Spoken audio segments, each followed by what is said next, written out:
Thanks for being here today to listen my presentation, which is about early middle Pleistocene transition in the Eastern Mediterranean region. Mainly, Demet Biltekin has already mentioned about my background, but just basically I can also mention what I have done so far, just not going into too much detail, but only starting from the PhD studies, because this is when I gained my skills on foraminifer studies. So I did my PhD at the Roma Tre University.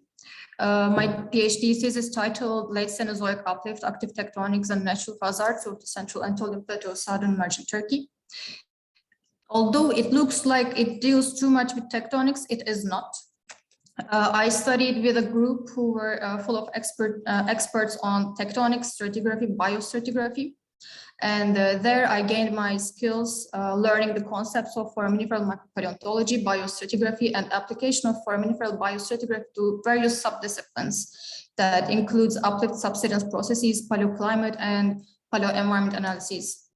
That project was a pretty complex project, and maybe you already heard of it already because it is called ALERT project, and Cengiz Yıldırım and Atilla Çiner were the partners in this project as well. During my studies then, I had the chance to go to the Comenius University in Bratislava as a visiting researcher. And with the same group, in fact, we still have an ongoing project regarding the Holocene uplift of southern Turkey, which was already a chapter in my PhD studies. Later on, I continued my studies as a postdoc researcher at Max Planck Institute for Chemistry. There, I always studied on foraminifers, but applying advanced analytical techniques in such field. I worked with foraminifer ecologists Rad Schibel, Klaus-Peter Johum, Brigitte Stoll, Ulrike Weiss, who are the experts on the analytical techniques, Gerald Hogg, Jana Rapschläger. These are very important paleoceanographers in their fields. Steve Gaylor is a great geochemist. So I was able to gain very important skills, especially in the application of dissolution and femtosecond laser ablation ICP-MS measurements, application of magnesium calcium paleotemperature reconstruction from the foram individuals. And during my studies, in fact, I also had the chance to go to University of Oxford as a visiting researcher on a side project, which deals with X-ray tomographic imaging of foraminifers, where we study the density variation of forams related to the water masses.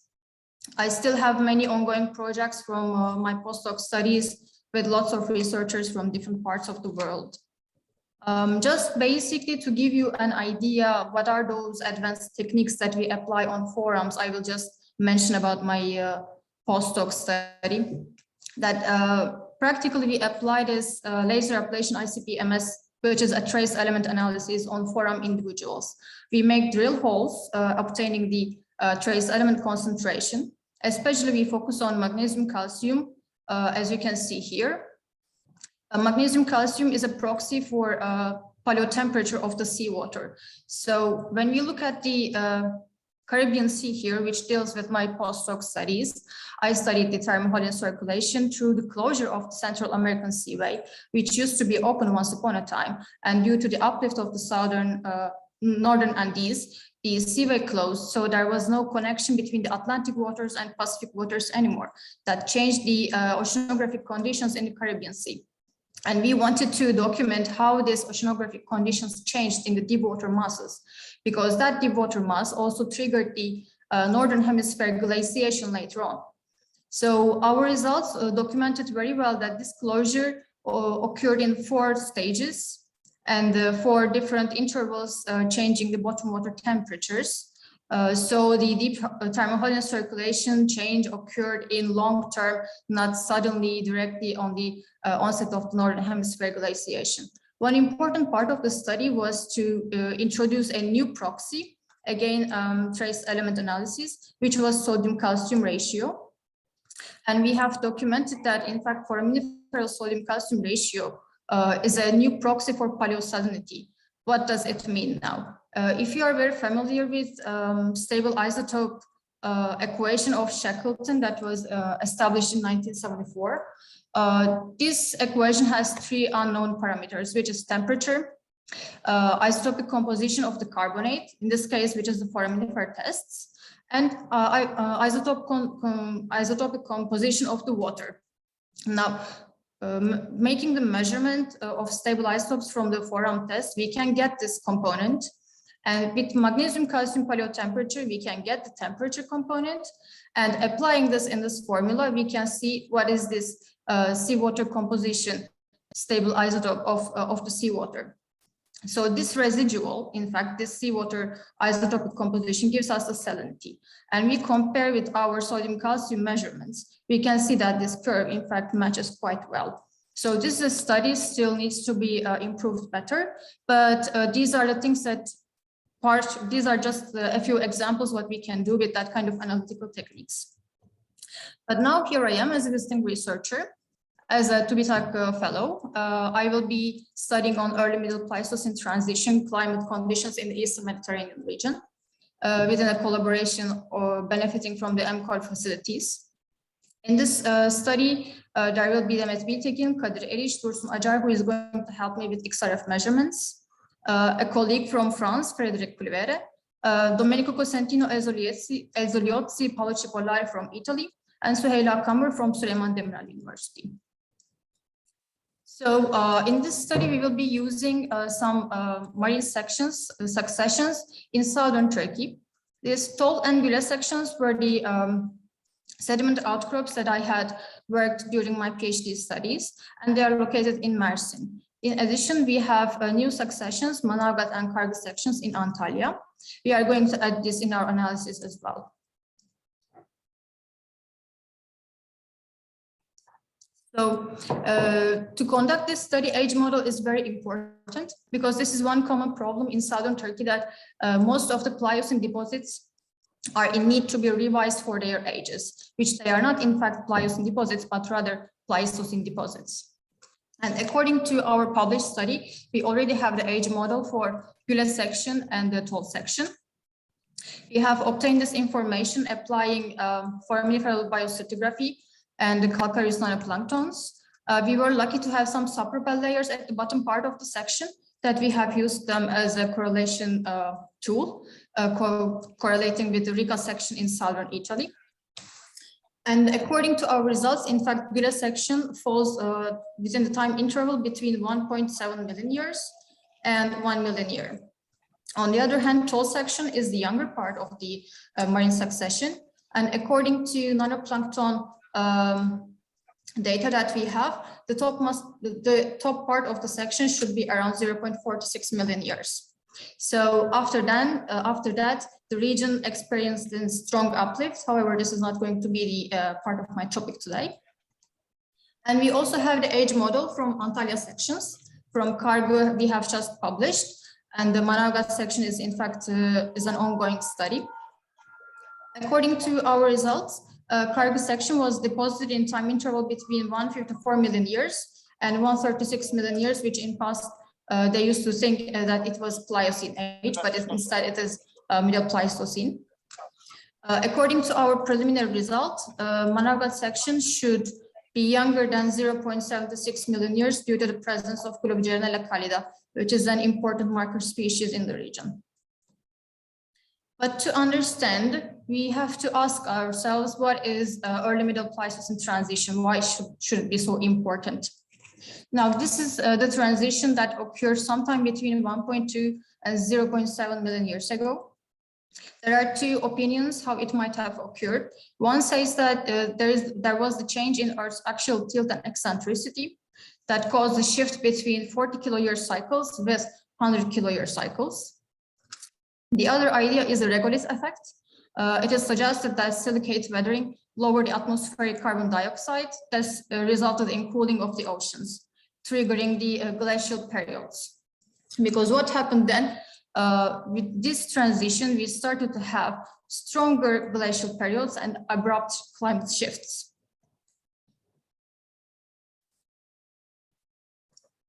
However, there are only a handful of studies regarding what happened in the Eastern Mediterranean then.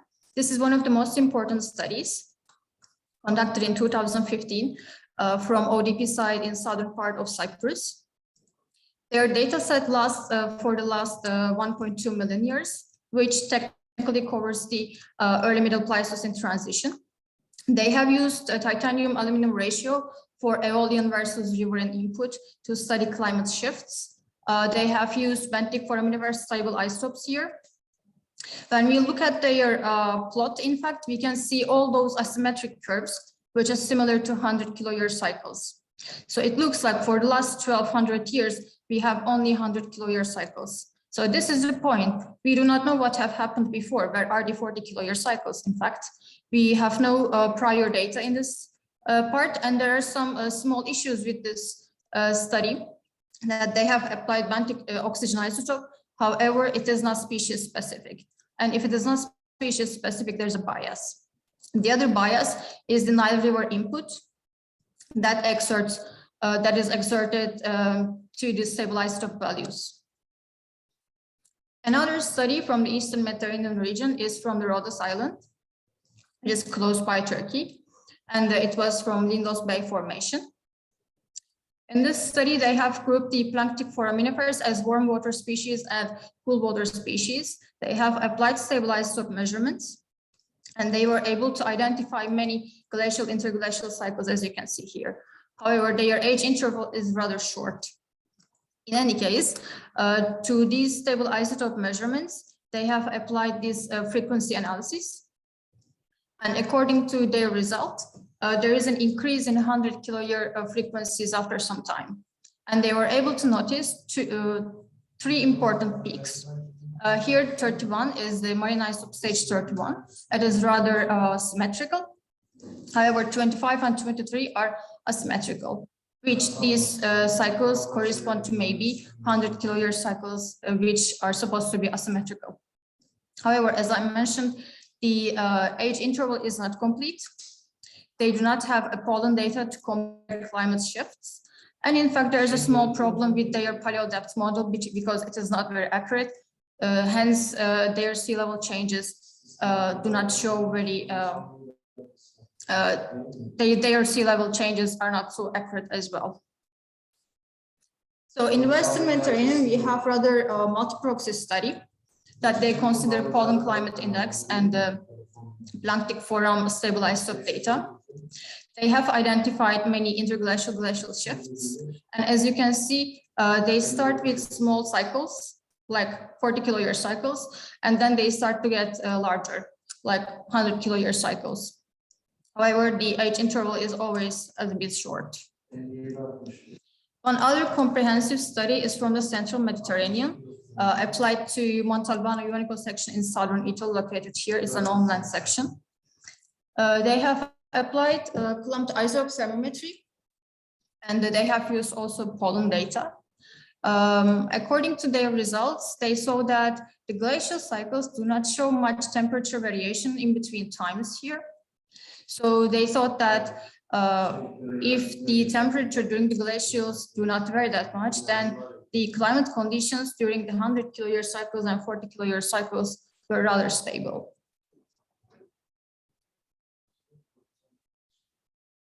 So this brings us our objectives. What do we want to achieve in this project? We want to document the 40 kiloyear cycles and 100 kiloyear cycles. And we would like to document the consequent sea level variations. We want to do this in a longer time period, not only focusing on the transitional period, but before, during, and after, to see what kind of climate shifts have occurred. Maybe we can see also triggering effects specific for the Eastern Mediterranean region, considering the fact that it is very different than global oceans. Secondly, we would like to decipher the paleoecological conditions as causes and consequences of paleoclimate obtaining organic productivity. And as a result, we would like to complete the early middle Pleistocene transition story for the Mediterranean region, because at the moment we have the easternmost samples from the Mediterranean region. So to do that, our study will comprise 4 sections, as I mentioned earlier. And at the moment we have around 100 samples in hand. To those samples, we are going to apply some methods which are going to include, organic carbon, inorganic carbon analysis to decipher organic productivity and riverine input data.